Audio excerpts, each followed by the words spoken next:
Hello, everyone, and welcome to another episode of the Divorced Woman's Guide podcast. I am really looking forward to today's episode because what I want to talk to you guys about today is actually a topic that I struggled with for quite a long time, not only during my divorce, but also thereafter. And that was forgiveness.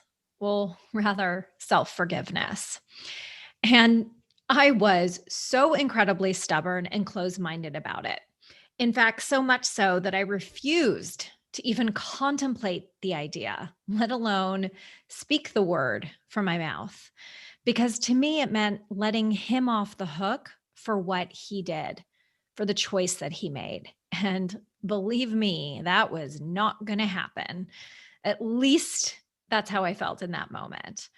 And in fact, a great deal of the resistance that I had towards forgiveness actually woke me up to the saying that I heard and always hear and even use all the time, which is what resists persists. And I knew that the longer I stayed in judgment of him, as well as in judgment of myself, the farther away I was keeping myself from having and experiencing peace. And while I thought it was a safe place to be, it definitely did not feel very good. You see, when we judge other people and even ourselves all the time, what we are doing is holding ourselves prisoner to who it is that we get to become on the other side of our divorce. So, in other words, we decide to become arbiter, right? We decide who's right and who's wrong. And what I came to learn through my own recovery and healing process is that we're not the ones that decide. The universe or spirit or God, whatever you call it, is actually the one that decides. And every time that you choose to release judgment, you're releasing pain. And to be honest, you're erasing it. And when you choose to stay in judgment, you are perpetuating and bringing the pain forward and with you in your journey. Think about that. When you release it, you release judgment. When you release judgment, you release pain. But when you choose to stay there, you're keeping the pain inside and bringing it with you.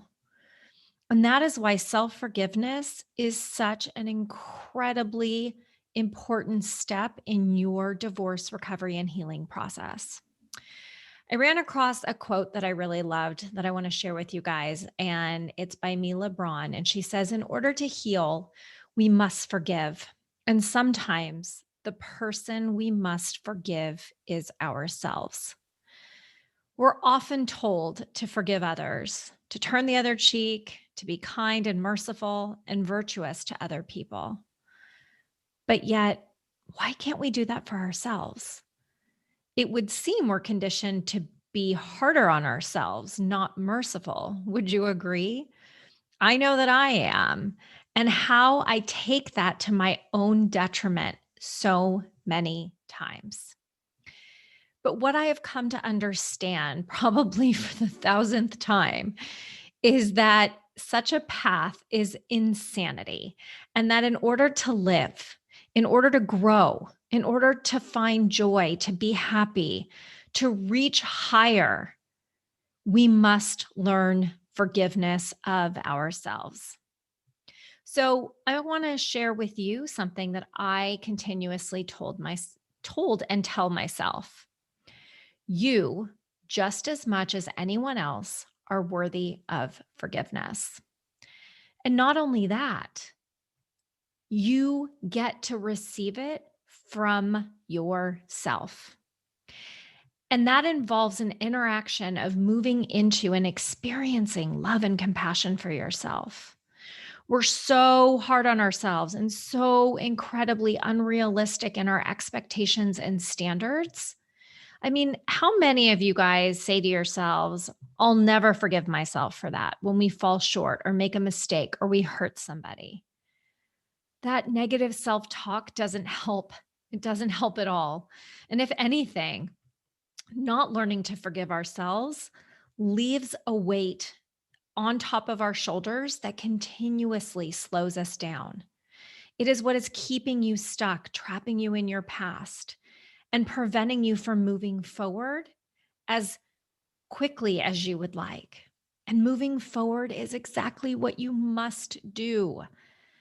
We are human, okay? And humans make mistakes. Every single one of us falls short sometimes. And I guarantee that all of us can agree that we find things in our past that justify our dislike of ourselves. We go searching for it, so desperate to prove it. And what makes me so incredibly sad is that it's easy. But what the hard part is to actually love ourselves despite our wrongdoings. Gandhi once said, forgiveness takes strength, and sometimes no greater than the forgiveness we extend to ourselves. And another one of my icons that I love reading his language and his quotes, he says it's Wayne Dyer, and he says, you can sit there forever lamenting about how bad you've been, feeling guilty until you die, and not one tiny slice of that guilt will do anything to change a single thing in the past. Forgive yourself, then move on. And a lack of forgiveness is what sort of lets guilt fester and grow. And truly, your health, your life depends, your mental health, your physical health depends on your ability to forgive. Now, you heard me talk in the beginning of this episode. I know forgiving ourselves is a challenge. I was there. And it gives us back the control over our lives, which we give up when we refuse to forgive ourselves. And self forgiveness is the beginning of your path to recovery. It is the antidote to the pain that results from staying in judgment. And forgiveness allows us to heal the wounds that we do nothing but continue to pour salt into. And as humans, we are all doing the best we know how. We do our best every day, and every day looks different. So, what does that mean? It means that at times our performance falls short of what we had hoped, what we had aspired to. And at the same time, self forgiveness provides us with a way to distinguish, to affirm, and experience who you are, independent of your thoughts, feelings, and behaviors. Wayne Dyer also says, forgive yourself and welcome love back into your life. Because when you forgive yourself, you're allowing room for you to learn and grow again, to become that authentic, truer version of yourself. Now, the memories may never disappear. However, they do fade, and they fade to the point where you don't think about them as much and you actually get to start releasing them. And in self forgiveness, you reestablish the most important relationship in your life, and that's the one with yourself. I wanted so badly to let love back in. And so I embarked and made a commitment to start on my path to self forgiveness. And I did so by committing to it, not only with my words spoken out loud, but in writing. And while writing about everything that I knew to that point was holding me back, what I came to realize was that I was the one holding myself back, that I had been making excuses in my life for so long. And I had refused to take responsibility for my choices, for the actions that I took, for my own life. And I don't know about you guys, but I sure was really good at pointing fingers. And what that created in my mind was recalling events and conversations that I chose to hold on tight to and to continue to feel the anger, the frustration, the resentment. There were also times where I would remember I should have used my voice. I should have fought harder, but I didn't. I should have spoken up when it felt uncomfortable, but I didn't. And I should have tried, but I didn't.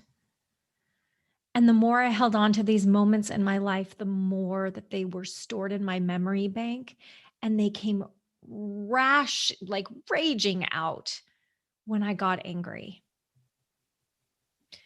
Do you know what I'm talking about? It's almost like if I was ever angry, all of a sudden, all those events came flooding back into my mind. And until I was able to forgive myself for those choices or lack thereof, then I was going to stay prisoner to what I couldn't change. Do you want to continue to be a prisoner to your past? Because trying to move forward, holding grudges against yourself, I use this analogy as like walking through quicksand. And guess what's on the side of the quicksand? A sidewalk. But you're continuing to stay in the quicksand. So forgiveness is what the name of the sidewalk is. And what else is over there? Freedom. The freedom in forgiving yourself is giving you back the power, your power, the power that is rightfully yours. And with forgiving yourself comes freeing yourself of your judgment from your past and from being so hard on yourself to the point that it's weighing you down so heavily. And what I have learned on my journey is that forgiving yourself is the epitome of self-love.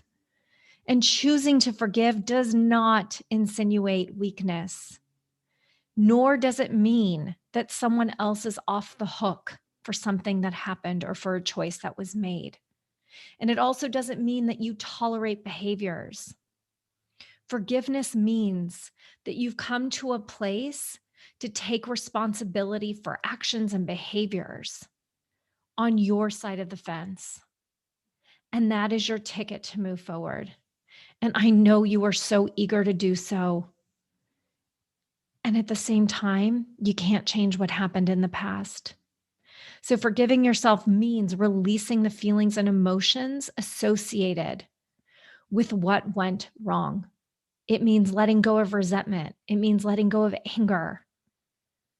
And for some reason, it is so hard for us to do for ourselves. And breaking free of those thoughts that hold us back is actually preventing us from stepping into conditional love.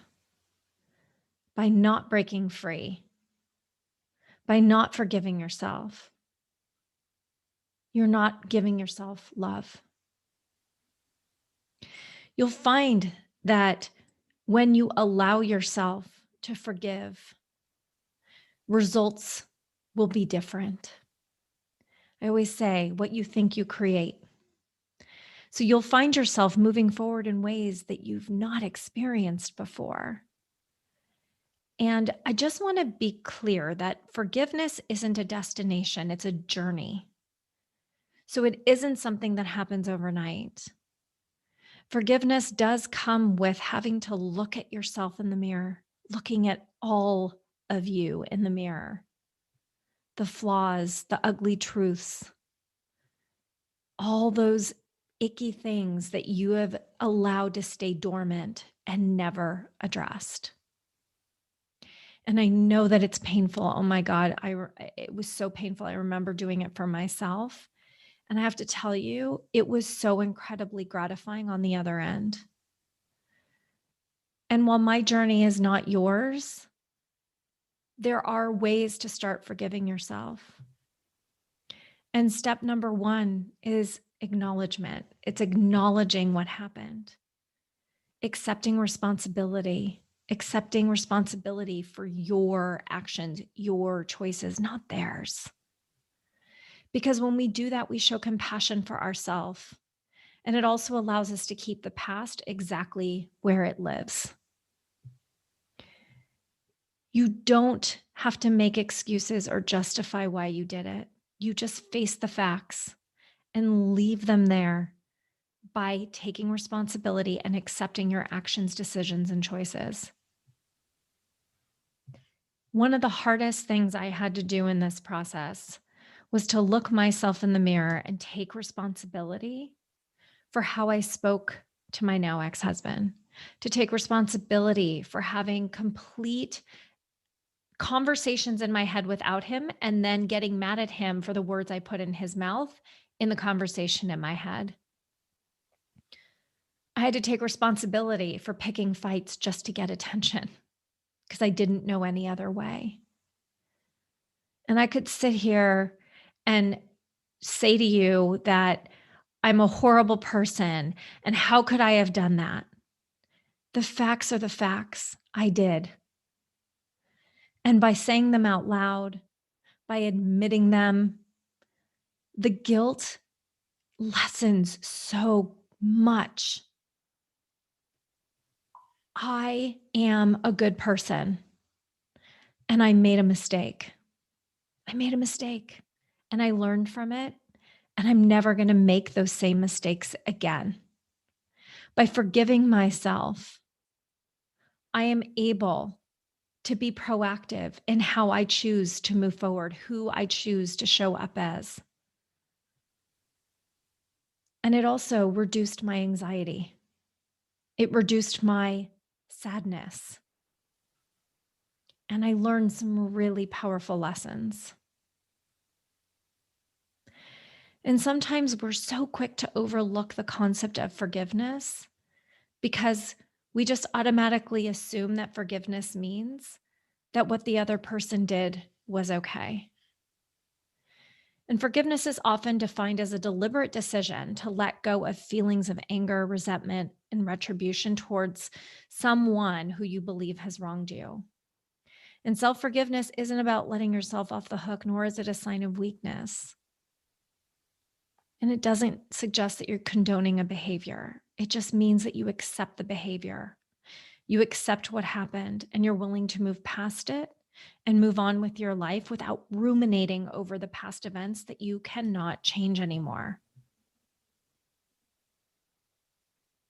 We so easily forgive other people. And then when it comes to ourselves, we punish for as long as we will let ourselves. It's okay to admit that you're perfectly imperfect and that you're human, which means that you make mistakes. What's important is that you hold yourself accountable to your actions, to your words, and take responsibility. Acknowledge your feelings, acknowledge your behaviors, acknowledge your actions. Because until you do, you're never going to learn. You're never going to learn the lessons until you can be honest with yourself about it. And I invite you to put aside your judgment around it and pay attention to just what the emotions are, because you'll get so much more of a deeper understanding of the situations. Now, your feelings don't define how you respond, but taking the time to acknowledge your emotions helps you see things more clearly. It also helps you to see the lesson and make shifts as you move forward. You may even apologize to yourself. And that says that you feel bad about the pain you caused yourself. And the changes you make from that lesson will impact you for the rest of your life. And it's important that you be compassionate in the process. Self-compassion, having grace, is so incredibly important when you are practicing forgiveness. Forgiveness is important because it is the process that allows you to release the anger, the guilt, the shame, the sadness, to move forward. And by giving a name to what you're feeling, you're taking the power outside of it. And I invite you to do something I did, which is to write yourself a letter. And I chose to write myself an apology.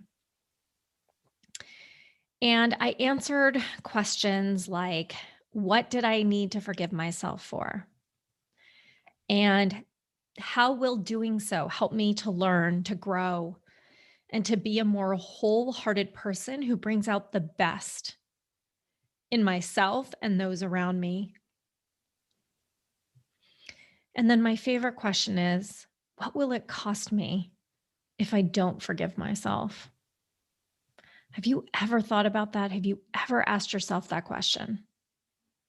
Because choosing not to forgive yourself will cost you your identity and your capacity to give and receive love, because unforgiveness weighs you down. There's like bricks in a backpack when you're not forgiving. So, when you learn to self forgive, it's the process of removing the bricks you've put in your own backpack. And you're not just taking them out, you're examining them, you're learning from them, and then you're putting them down. And then as you're looking at them, you get to make a choice. Do I want to put them back in my backpack? Am I going to keep carrying these around? Or am I going to leave them right here? You guys, we have so much more power over our thoughts and actions than you actually realize.